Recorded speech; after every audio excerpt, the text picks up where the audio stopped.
Welcome to the Find Your Flow podcast.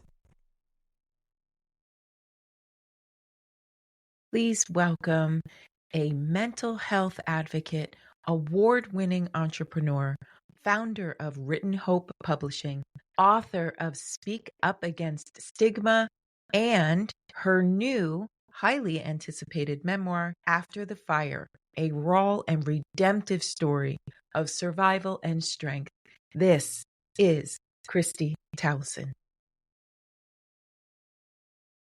Well, Kristy, welcome. Welcome to Find Your Flow. It's so nice to meet you. Thank you so much for having me, Lisa. It's my pleasure to be here today. I can't wait to, just learn from you. Just listen, reading your bio, I'm like, wow, this person, this woman has seen some things. And for you to take your experience, glean the grace that has come from it, and to be able to share that with the world. Kristy, I am humbled. I am honored just to be here with you to have this conversation. Thank you. Oh, thank you so much for your kind sentiments. I really appreciate that. Well, I begin every one of my chit chats here with one question, and then I love to see where it takes us because it can go in any direction. And that is, what does Find Your Flow mean to you? You know, that is such an important question, and I find it almost difficult to answer. And I had to sit with it for some time because the answer didn't come straight away. Once I kind of dug deep and sat with the question, I believe that for me, being present in the moment is really like opening yourself up to receive what God has for you and the willingness to pursue the call. As it relates to me and my life right now, I think that is just like the most important or most relevant way that I can describe flow for me right now. That is beautiful. And I love that you finished your statement with, for right now. I love that because even in 5 minutes from now, we are completely different people, maybe facing completely different circumstances. Things change in a heartbeat, and you have experience with that. Do you want to share? Listen, everyone, she has this amazing book that's coming out. It's called After the Fire, a raw and redemptive story of survival and strength. Can we just pause and just clap for a second? Because that, I can't wait to hear. I cannot wait to hear about that. And we can get the full breadth of your life experience, I'm sure, from reading in your book. But do you want to give a brief overview of what brought you here to where you are right now? I don't like to dwell and linger in pain. I don't see how that's necessary to consistently rewound.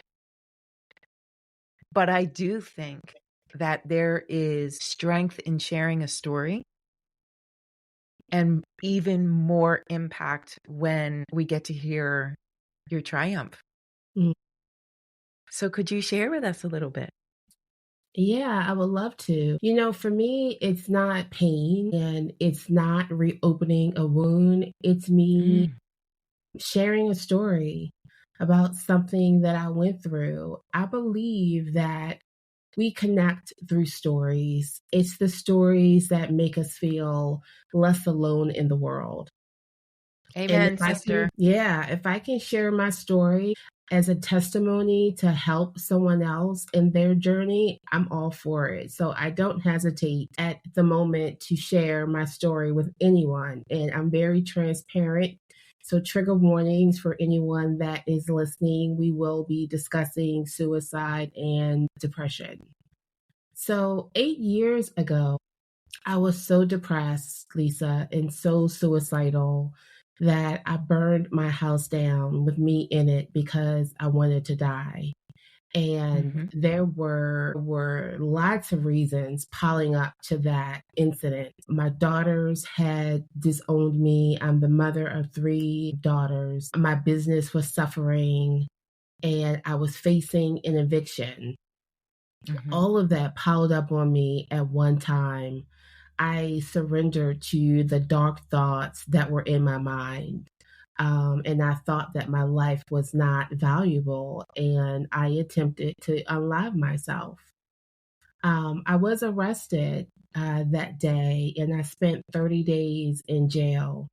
It was probably one of the best things that could have ever happened to me, because it was in jail that a guard offered me a pen and paper, and I began to write with nothing else to do. And one page turned into two, two turned into three, three into five. And before I knew it, Lisa, I had a pile of paper before me, Mm. all just emotions that I had held hostage inside of my being for such a really long time. Things that I had not been able to get out in therapy, or those closest to me for that matter. There was just such a powerful transformation that happened right in the midst of jail, where I began to feel much lighter in my situation.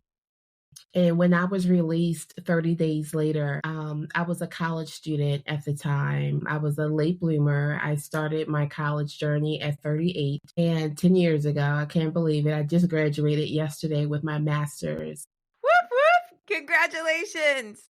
Thank you. And so I wanted to explore this writing thing. I wanted to see like where it could take me and what it could do, because no one would believe, a well-polished professional woman like myself would have been in jail for Mm-hmm. attempting suicide. And I felt a pull on me to tell my story, because I believe that my story didn't just end there.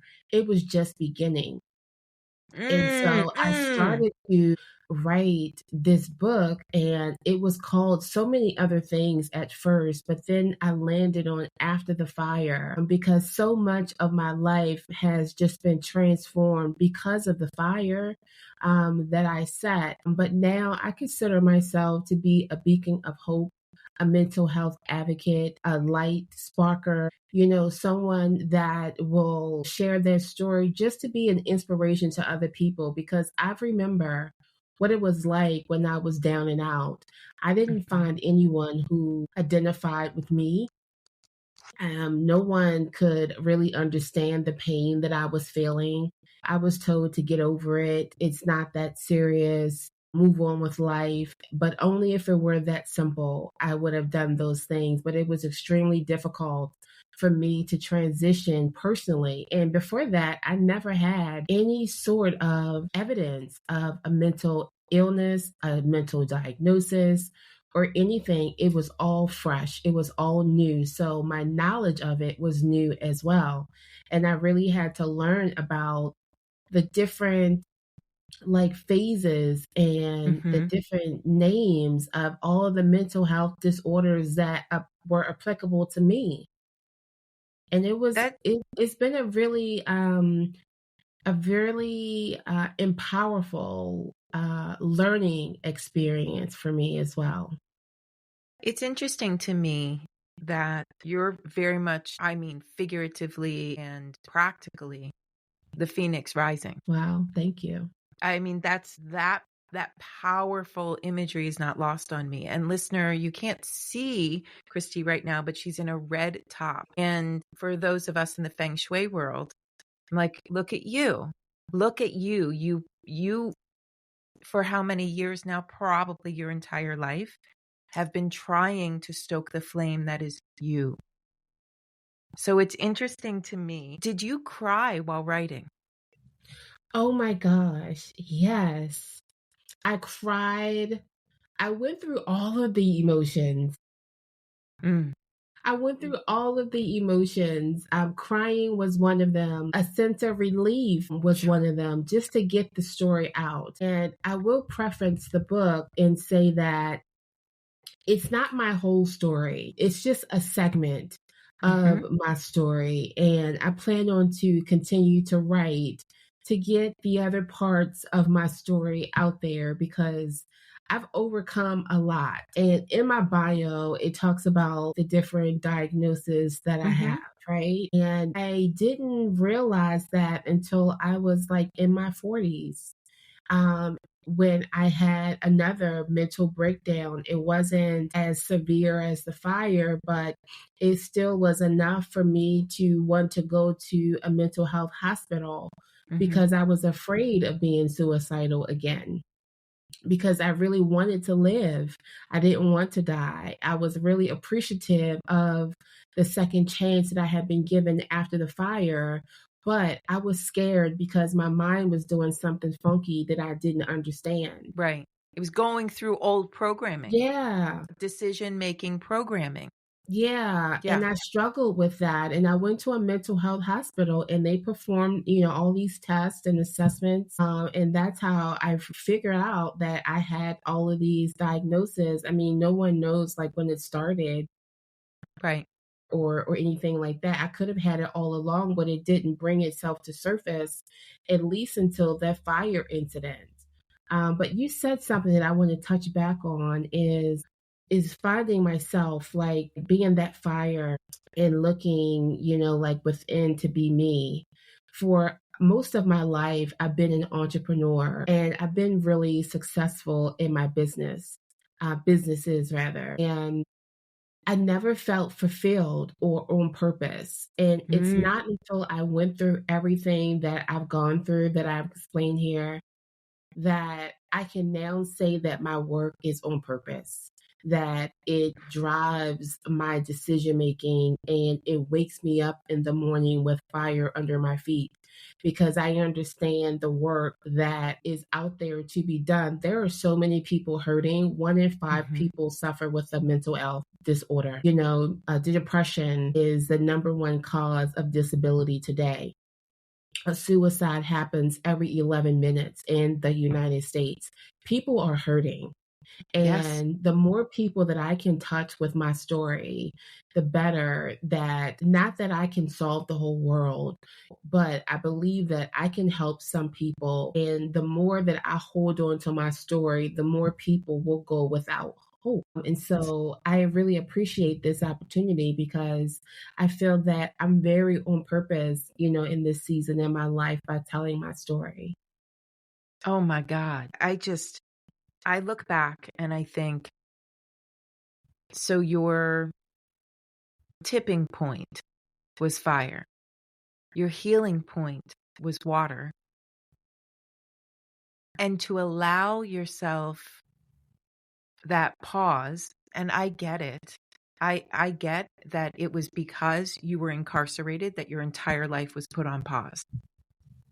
But the sheer fact that you look at that and say, that was a gift, that forced pause, that whole scenario of breaking, being forced into a hibernation period in order to take away all external distractions, to literally force yourself to focus on you, that right there is why I'm doing what I'm doing. Mm, I too had a breaking point. I had a spinal injury. In a heartbeat, I couldn't see, I couldn't hear, I couldn't walk. And in my lowest moment, I begged God to take me. I begged. I was collapsed on my family room floor. I had no idea how I was going to get back up on that couch. And I just started to sob, mm, begging God, if there is anything that you can do to take the burden of me away from my husband, from my children, from this world, I'm no good to anyone, do it. And I remember laying on the floor thinking, if I could move, what would I do to mm. end this? Because I can't even move. So I get it. I am right there with you. And in that moment of quiet solitude, that's when I heard the voice that said, you have all the answers you need. You have it. You have it inside you. And fast forward, when I was back to being healthy, come hell or high water, back to being healthy, I thought, and here's another trigger warning. I curse. I curse. I hope that doesn't offend you. No. But I was like, what the fuck? Like, I don't understand why people need to break. Why Yeah. are we breaking left, right, and center? Why? Why the suffering? Why the pain when we don't need to be learning that way? We don't need to be experiencing life that way. Why does it take something horrific to get us to focus just on ourselves? Hmm. And here you were in this moment of broken, raw brokenness, without the distraction of family, without the distraction of responsibility, a job and a house and all the things that come with all of it, with life, to be put on pause. Your pause was to be incarcerated, which again, I don't even understand that. Someone has a mental breakdown. I do not understand why we are incarcerated. That's a whole other You conversation. got that right. You definitely got that right. It is beyond me putting my hands around, but I understand that it was a necessary evil. Yes. And without Yes. it, I wouldn't be on the mission that I'm on today, Yes. quite frankly. You Saved. said, yeah, I often say the fire that was meant to kill me saved me, and now Yes. I am the flame. Because Yes. I believe that everything that happens to us, whether we like it or not, it's like an answer to a call. Like I said at the beginning, Yeah. it's like somewhere along the lines we ask for something, and I know for me, I asked to be fulfilled in life, in my purpose, in my job, the work that I do, my contribution back to society in the community, and just helping other people. I asked for that. I didn't Yeah. know how it was going to come, but it came, and the package that it came in, now I'm more compassionate towards other Mm-hmm. people because I understand what it's like to be broken. I'm more humane because I understand what humanity looks like, because I remember when people didn't show me humanity. And so I try to give that back, to people when they are hurting. If someone is rude to me or mishandle me in some sort of way, I don't jump to respond in another negative way to feed the negativity. I try to think that, wow, maybe this person is going through something that's Yeah. not visible to me. And I try to have compassion towards them, where I'm not taking it so personal and I'm not offended by someone else's bad behavior, because I can't control it anyway, but I can control how I respond. And that's the most important thing to me, is showing up my full self, and just being fulfilled in life and answering that call. This is what I asked for. And I don't know about you, if you think about it, what did you ask for that led you to the point that you're at today? It's like, I feel like we ask for these things Yes, I and we agree. forget, or we don't quite understand what it will take to get us to that point. But here we are. I also think that maybe it's not always a conscious decision either, a conscious ask Yeah. of your higher power, whatever, however you want to call that, Yep. God or the universe, your soul. To Yep. me, it's all the same. Yep. But I agree with you that even in the unconscious, our soul is still connecting to show up as our highest expression. Mm-hmm. So everything that happens, from someone smiling at you to you stubbing your toe to your entire world collapsing, it's all to put you exactly where you need to be Mm-hmm. to show up as your best self.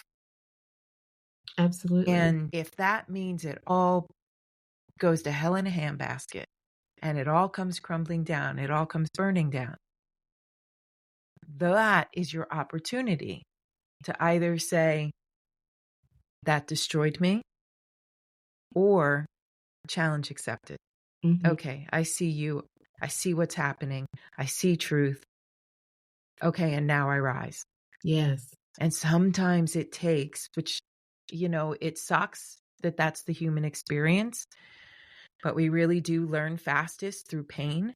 Mhm. And listeners out there, if you are suffering from something that feels so big, so much greater than yourself, it is because you're meant for something so big and so much greater than yourself. Yeah. There is an equal and opposite reaction, always.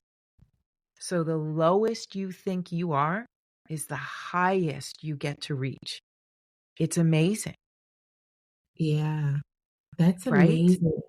Yeah, it is. It's like, just everything that we have experienced in our past life shapes Mm-hmm. us into the person that we are becoming so that we have the tools, we have the resources, the wherewithal, the knowledge, all of those things to be in position to sprout, Yes. to be the person that we've always destined to be. Regardless, like before this traumatic thing happened to me, I thought my life was pretty basic. I had some childhood stuff that I probably should have healed from, but it wasn't stopping me from showing up every day.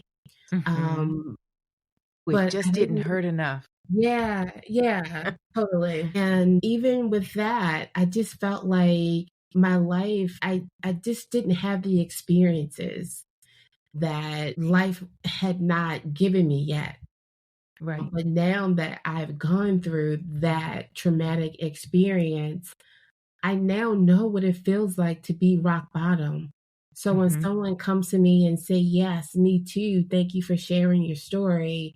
I understand. I can look them in their eyes and really empathize with their pain. And I've gotten letters and notes, from people that are just saying, how inspired they are from my story.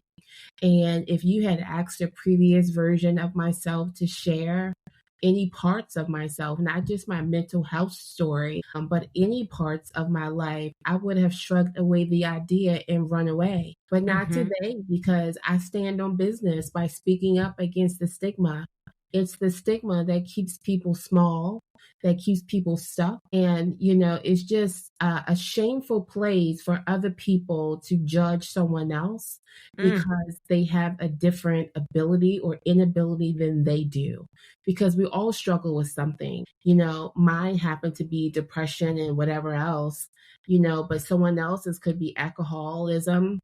Mm-hmm. Someone else may struggle with shopping or gambling or singlehood, you name it. There are all sorts of things out there Yes. that we all struggle with. And it doesn't have to define us, but it can be a defining moment and help us find our purpose in life. And Oh my just God, say doesn't that again. deny. Yeah. It doesn't need to define us, but it can be a defining moment. Hmm. That's beautiful. Yeah. The top of a pin upon which change happens. It can be that. And I love that you recognize that maybe not so much a conscious decision to be living small, but definitely a choice to live quietly and mundane. And I call it workaday, where you're just sort of a cog in a machine moving Yeah. along and the world keeps turning, but without meaning, without purpose. And what is the point to all of that? Hmm. When we are the light Yeah. that could be showing up to illuminate pathways, not just for ourselves, but for others. It's just absolutely beautiful what you're doing. Thank So you so let's much. tell listeners what it is that you are doing. You are the founder of Written Hope Publishing, Yeah. which is just beautiful. Oh my God. Just the So, name, the title. Hello. Tell me about that. So, like I said earlier, I just graduated yesterday with my master's in creative writing and publishing. When I was released from jail, I was a business major and I dashed to school to change it to English because I wanted to explore the writing thing that was inside of me. And I just took everything that I learned. I became a sponge and I absorbed all of that information and data, knowledge, skill sets from school and applied it to what I wanted to do professionally. And that is to amplify the voices of other people who have lived mental health experiences. Listen, like I said, I believe that we all have a story and that its stories is what connects us. And if I can have any part in helping people get their message out into the world, I will definitely feel so on purpose and fulfilled, and help reducing the stigma that is out there surrounding mental health. So I have two projects. Well, one project is called Speak Up Against Stigma. It is an anthology that I publish annually every I May. love that you're mentioning this because that was my next question. What is an annual anthology? Yeah, so the anthology is it comes in May because May is Mental Health Awareness Month. And I have writers from all around the world, India, the UK, the US, of course, but just Canada, everywhere, who have raised their hand to say that I have a story to tell. They are just as passionate about breaking the stigma and mental health as I am. And they tell their own stories in their own way. Mm, And I help curate them by editing them, polishing them up and getting them ready for publication, so that they can be proud of the work that they are putting out there into the world. It's a wonderful book project, I like to call it, but it's also building community. beautiful. The people that have come to me to share their stories, they found each other in the midst of this chaotic situation, which is talking about mental health. Their peer support built in within this book project that I absolutely love. If I go onto Facebook or Instagram, I see them talking to each other and it just makes my heart smile that they've created community for each other. When I go to one of the contributors' posts, I can see that another contributor has Oh, already liked it. And that just makes me feel warm inside because that's beautiful. what I really want, is because we're stronger together. We really We are. are. And the more support that I believe we have personally and collectively, the better we can soar, in life and just reach the things that we want to accomplish, even if it's just a peace of mind. It doesn't always have to be a big, grandiose goal. You can just be aiming for a peace of mind and to talk to or chat with or text with someone who has that lived experience. It just goes a really, really long way. How many times can we talk and raise our hand when someone is saying something and you're like, yeah, me too. And when Mm, that conversation is over, you feel so much lighter and so much better because you don't feel as alone anymore. So that's the book project. love that. And then, what I'm starting new is starting to accept manuscripts of people who want to get their stories out there. So if anyone's listening, they have a manuscript that's ready, they want to get a pair of eyes on it to give them some feedback or talk about next steps, reach out. I'm more than happy to take a look at the work and give you my honest feedback on what I think about it in terms of going out into the publishing world and, being Amazon #1 bestseller or whatever it is that you want to be. That's fantastic. Oh, So thank that's Written Hope Publishing. Yeah, written hope. So it started out as inner strength writing solutions. So if you go to the website, you may still see some of the other branding there. I'm transitioning over shortly, but just to give that disclaimer that it was inner strength writing solutions. I thought about inner strength because it takes so much effort to be able to pen your story on paper. It takes like the inner strength of not just putting it on the page, but for someone else as well who's reading it, because these stories Mm-hmm. are heavy. They're raw, they're deep, but they're about rising. It's about overcoming. It's about the triumph over the situation that they thought was doom and gloom. And now, not that everyone has a success story, because for a long time I didn't have a success story, but I knew that I was writing from a point of a different perspective of Mm-hmm. where I was when I started, and I knew that I could still add value. Because my story goes, my children had disowned me, like I shared earlier, and we didn't have a good relationship for a really long time. And I thought that I had to have a perfect relationship with my daughters for it to be the best ending story. And that just wasn't the case. We are stronger now today than we were a year ago or even a year before that, just through living life and me having experiences and growing and developing. But for a long time I didn't have that. And I shied away from writing, because who wants to listen to someone who doesn't have it all together, but Right. I didn't let that Right. stop me. I still told my story from the perspective of still giving hope. That is so that is so wonderful. Years ago, I had a Reiki practitioner once tell me, and this was because I had a studio and that I owned and I ran it, and I was a gyrotonic instructor. And gyrotonic is a movement method that helps with the physical body. Mm, And I had an injured back, and I said to my colleague who was a Reiki practitioner, I said, I feel like such a fraud. Here I am injured and saying that I can help people who are injured. Who am I? I'm not 100%. And she went, whoa, you want to know who you are? You're the healing healer. mm, Those words settled in my heart. So, they took hold. And I said, a healing healer. She said, yeah. And you will be until the day you die. You will mhm, be a healing healer, because you will continuously experience and learn and grow, or at least you hope to.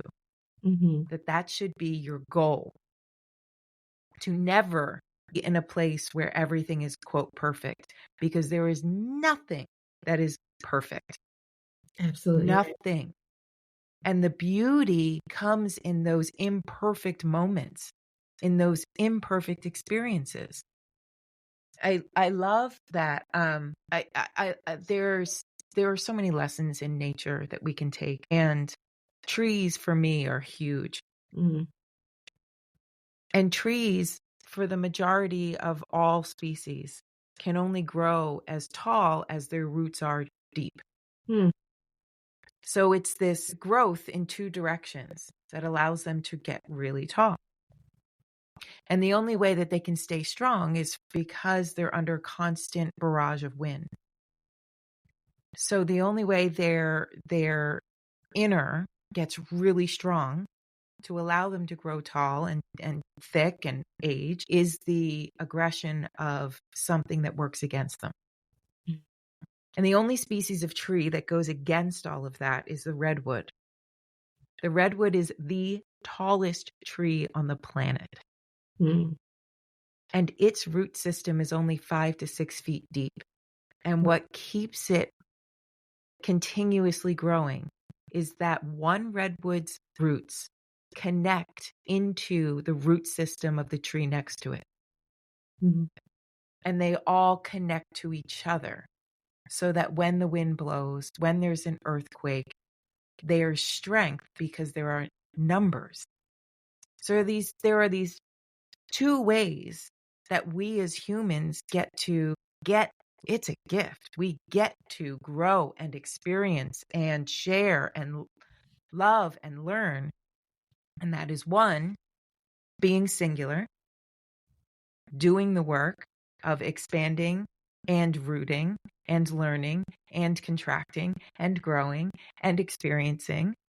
And then the other is through connection and community and strength in numbers. And I think as a society, we are transitioning out of being very singular and having these singular experiences into being a very connected experience.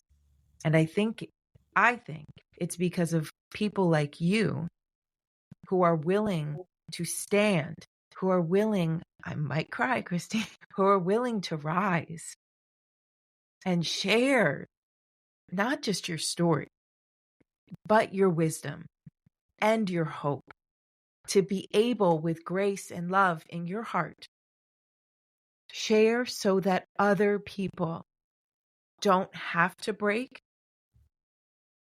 To me, that's everything. Wow. That is literally everything. Wow. You're amazing. Thank you so much. I really appreciate that. Yeah.